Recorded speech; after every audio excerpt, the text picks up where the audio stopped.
My name is Brian Retzlaff, and you're here for Tech Tools for Teachers, new and exciting developments. Just a little bit about me in this presentation. I'm from Kansas, and I've been doing this presentation at the big tech show in Kansas for the last 7 or 8 years. And of course, in Kansas, the whole tech show is about this big right here. No, the vendor area is about this big in Kansas. So this is going to be a nice big audience for me. Appreciate you being here today. But the reason I go through this presentation is I'm hoping at least one thing I show you today is something that you've never seen before and that you would like to use in your classroom. Or if you aren't a teacher, you could suggest to use in your classroom. Now, I will tell you some of the things that I show in these new technologies are not always that affordable, okay? Some of them are very affordable, some of them are not affordable, but at the same time, knowing that there's a technology available for your classroom will sometimes give you the incentive you need to find the money to put it into your classroom, okay? Another disclaimer, I have been and currently am a salesman, all right? So, I will try to not be a salesman during this presentation. However, I did start my career as a high school math teacher and taught algebra and geometry for 4 years before I became a salesman. All right, so I do have some classroom teeth, just not any recent classroom teeth. You know, in fact, I quit teaching before No Child Left Behind. So it's been a little while. All right. Here's what I want to do for today. What's new in the world of educational technologies? And of course, there's way more than I can possibly show you in a 40-minute presentation, so I'm not even going to go into much detail. The goal of this is not to tell you exactly how to do everything in your classroom. The goal for this is to tell you what's new, you know, new and exciting technologies. So I want to start with software as a service. This is something you will not be able to avoid. If you are currently avoiding software as a service, you're only in the very last stages of not buying software as a service, and I'll kind of explain what that is and what it does. I want to talk about tablets and new ways to support those tablets.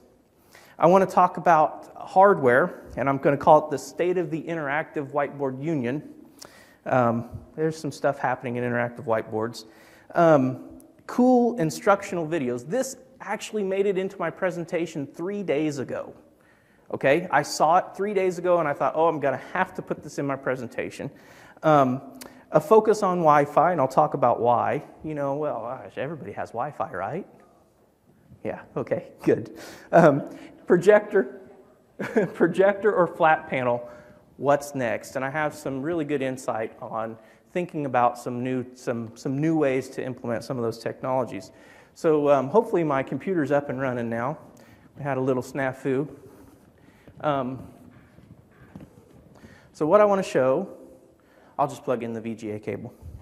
I want to start with software as a service. And so the stuff's going to click off here in a second, and we're going to show my computer here for just a minute. But I want to start with this. So let's go ahead and get this up and working here. So we fumble through all the transitions, right?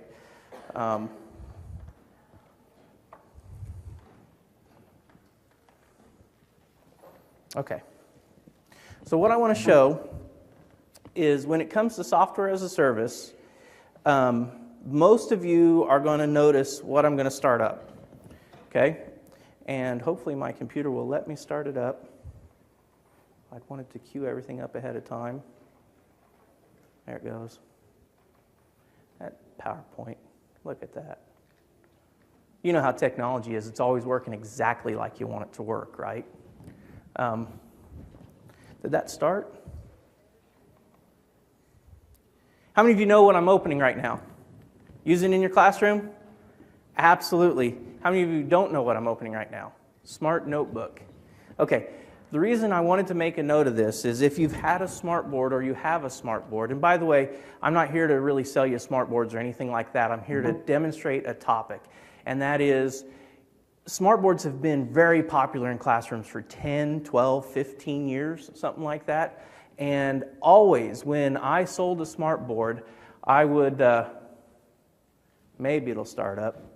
And if I get a chance, we'll come back to it later. When I sold a smart board, the software came with the smart board. In fact, they told you, you can install this on this many computers. You'll never run out of licenses. You can use Smart Notebook forever. It's going to be great. It's going to be awesome. We'll keep updating it, and you'll get these new downloads. And guess what happened last April? Subscriptions to get the new smart software. That's okay. Hey, it looks like it opened, so I'm good to go. Excuse me. That's okay. We can leave that in the background. I don't want to confuse anything.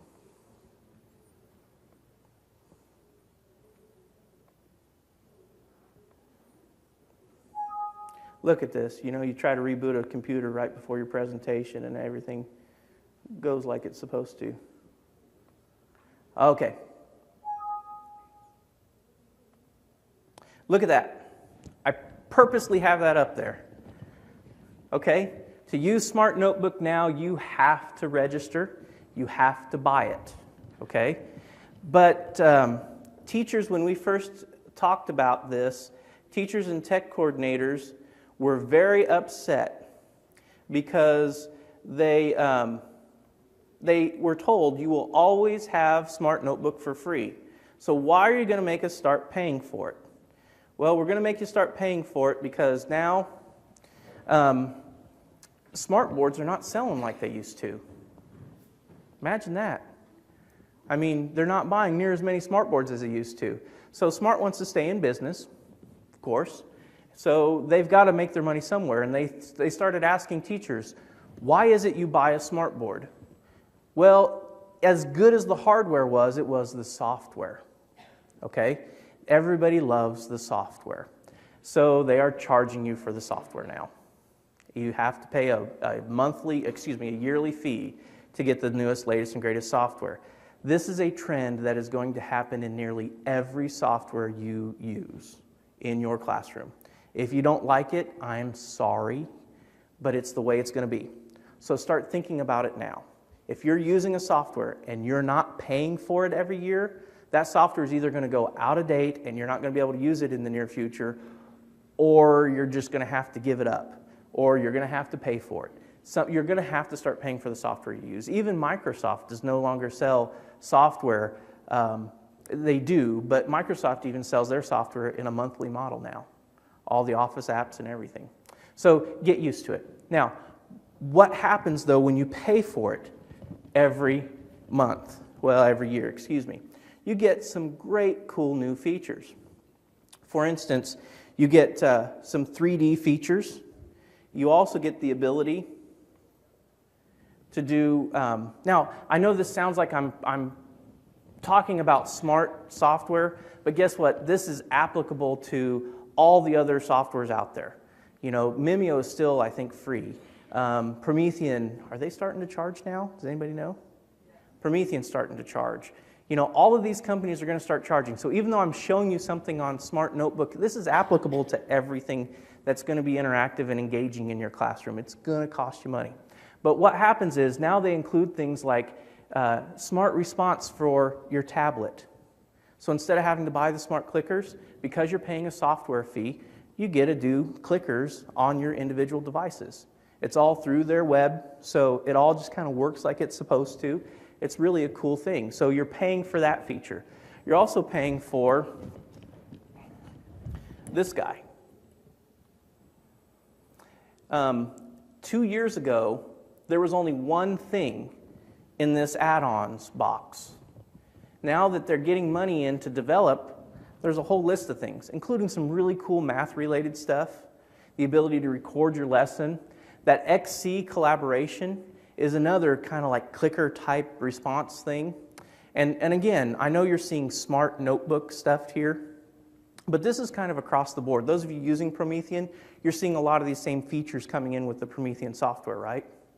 And those of you using other softwares, you're seeing these features coming. So the whole point is, technology is changing to a point where you're going to have to pay for it on a yearly basis, the software part of it, okay? But you do kind of get what you pay for, all right? So kind of keep that in the back of your mind. All right, I can switch off of my computer now. I want to show you this next device here. This switch hopefully will go a lot smoother than the last one.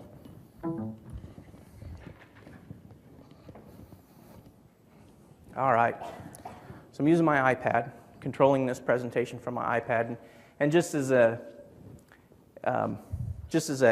rough idea of what's going on here, the software as a service model, I put on there, but Mom, everyone else is doing it.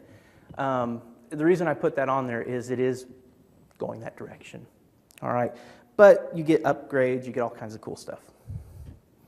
All right, so tablets and lapbooks and Chromebooks, oh my. Anybody doing a BYOD? Notice my second bullet point there? Right? Okay. It's tough. It's tough. All right? The BYOD thing is this great thing where you say, oh, hey, you know, Johnny has an iPad. Why should the school buy an iPad for Johnny to use when he can bring his own? Well, but Sally has an Android, and Timmy has a MacBook. But we want to support all of those things. So what's new in technology? Well, that's what I'm presenting with. It's called the, and this is a specific device, and you can find these in other ways, but it's called a Novo Connect. So what's happening is, behind the scenes, of course, how many people get to have a technician helping them with their presentation, right? Isn't that awesome? This little guy is plugged into those projectors. So my iPad is talking to this little guy, and my iPad is sending its video signal to this little guy to project onto the screen. But I also have several other devices connected that are not iPads. I have an Android, I have a Chromebook connected, and what I can do as the teacher, I can see what's on that Chromebook screen. So when I'm ready to send that Chromebook screen to the presentation area, I can send that Chromebook screen to the presentation area. That's a Chromebook, not an iPad. Okay? I can send a different iPad. If I want to, I can split that screen. And once again, part of what I was trying to do is I was trying to show you what you can, something that you've maybe never seen in a classroom before. And so, let's see here, we can put this one here. So now I can show up to 4 different devices all at the same time. And those are all different kinds of devices. So BYOD can actually work. Novo Connect. It's from Vivitech. Vivittek. How much is it? Like an Apple TV? No, it's more. It's quite a bit more. What you can do is go downstairs where all those vendors are and say, hey, we saw this Novo Connect thing. Can you tell me how much it costs? Because honestly, the bigger districts get a much better price than the littler districts. You know how that works, right? Yeah. Okay. But this, and I'm not even showing you the heart of it. The other thing that this has is some built-in annotation type features. So look in my upper left-hand corner. So I can annotate. I can, eventually I'll be able to pull, you know, that whole clicker thing, all through just a little piece of hardware that you connect right to your projector. Okay? Kind of cool, isn't it? So, have any of you seen that before? No. Yes! When? I don't even have to do any more of my presentation, right? The goal was to show you something you haven't seen before. Yeah, let's all just go home, right? But as you can see, though, the manufacturers see that you as educators are going to do BYOD or one-to-one initiatives. They know you're going to do it. So the manufacturers are slowly trying to get caught up with you to give you the devices that make those things more user-friendly in your classroom. Okay? All right, I'm going to go back to showing my iPad full screen, which, by the way, if you can see what I'm doing, I'm clicking right here, and I'm going to click full screen, and then it goes full screen. Okay? How long does it take for one device Well, it's actually pretty straightforward. Yeah, well, I'll show you. Let me disconnect the teacher unit here real quick. Now this is, I'm doing this in front of a group of how many people? Let's hope it works, right? So let me disconnect. And so now I'm going to go up to this QR code. Oops. Come on, you can do it. There it goes. And hopefully I'm reconnected. Yeah, okay. And then when the students are ready to connect, I'll just pop up a bigger QR code for the students, and they'll connect using that. Same kind of method. Yes? Wi-Fi. Yes. Yeah, and there's a lot more to this. We're at the Vivitech booth. We're going to be there. It's only another hour or so. But if you want to stop by, we can get you more details. Most of our resellers are going to have them, and so they're going to be able to show you that kind of stuff too. Cool device though, isn't it? All right. So next, the state of the interactive whiteboard union. Smartboard or Promethean or... Okay, one of the advantages to software as a service is you buy that software and you own it for a year. You lease it basically for a year. Well, did you ever try to hook up in the last year or so a generic interactive board to smart notebook software? That was kind of a no-no. Got this thing that says, you can't do this, right? Well, now that you're buying the software, you're leasing the software for a year, guess what? You don't have to use their hardware. Wow. So you mean I can use any hardware I want with smart notebook software now? Yes, you can. You buy that software and you can use it how you want to use it. Now, it's a yearly fee, of course, but so that means when you go down to that show floor down there, guess how many new interactive whiteboard products you can use with your smart notebook software? Yeah, think about that. That's pretty cool. That's why I wanted this slide to come up. That may be something that a lot of teachers and tech coordinators don't know. The new model for software with Smartboard, is it the same with Promethean? Does someone know?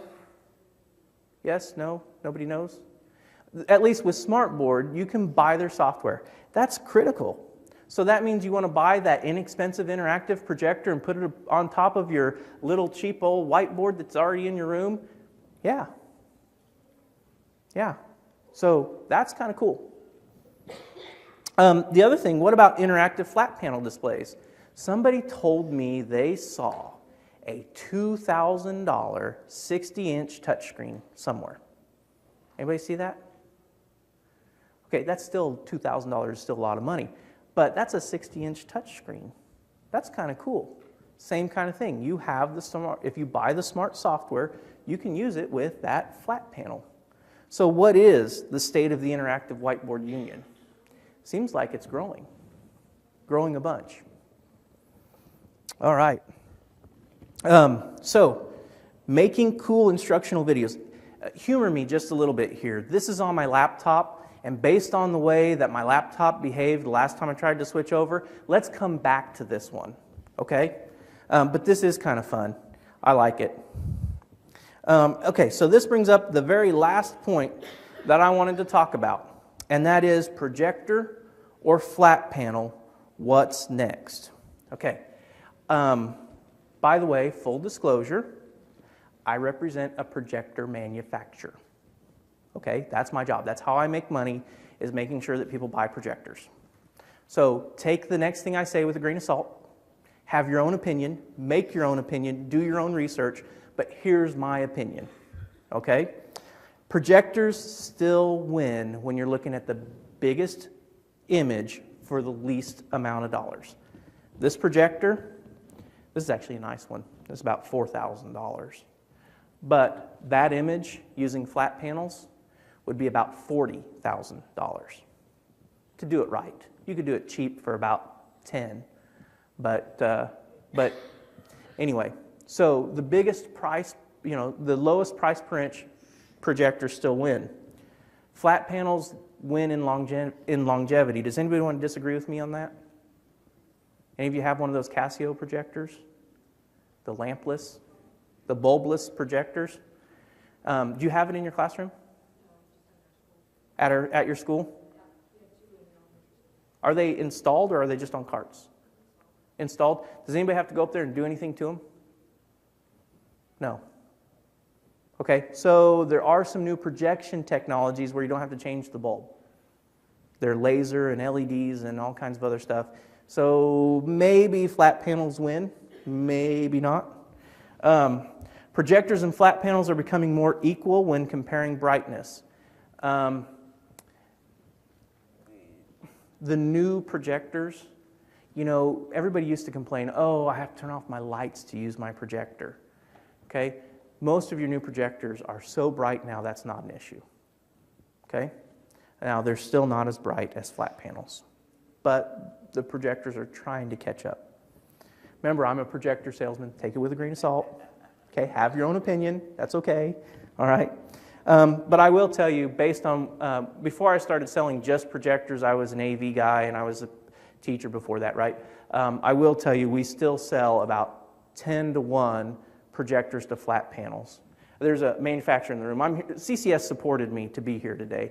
And so Amanda's with CCS. Wouldn't you say that's fair? At least 10 to 1 projectors to flat panels in education? Yeah. We still sell a lot more projectors than we do flat panels because of that whole price per square inch thing. So anyway, so what I'd like to do is I would like to talk about this new way to do lecture capture. This is really cool. This is what made it into my presentation just a couple days ago. And I don't have anything to do with selling this. This is just something that somebody showed me that was just really, really cool. So hopefully, do I need to unplug this? All right. Where's that VGA cable?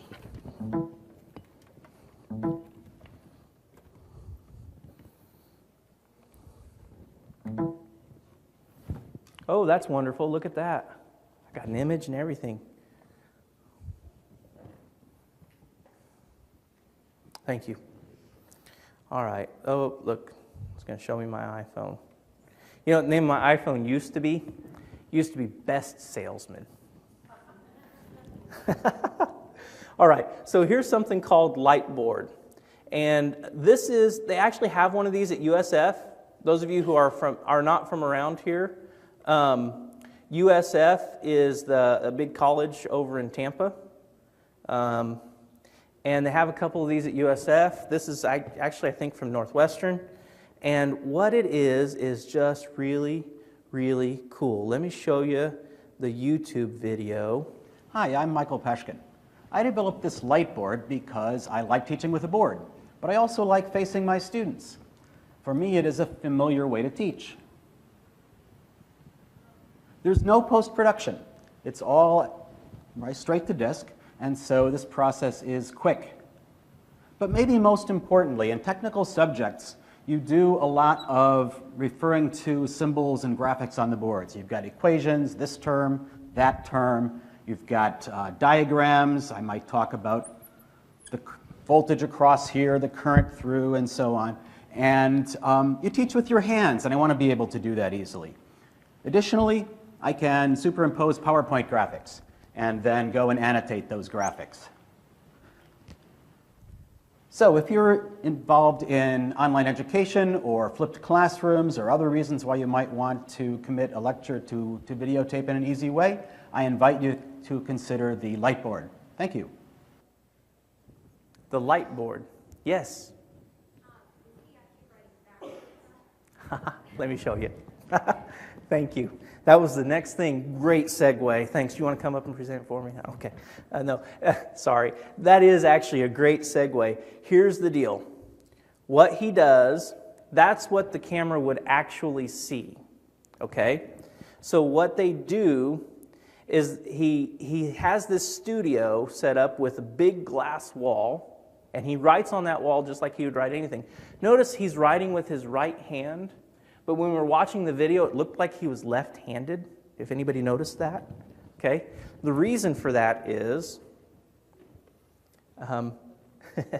this is cool. Lighting and layout. There's what we want right there.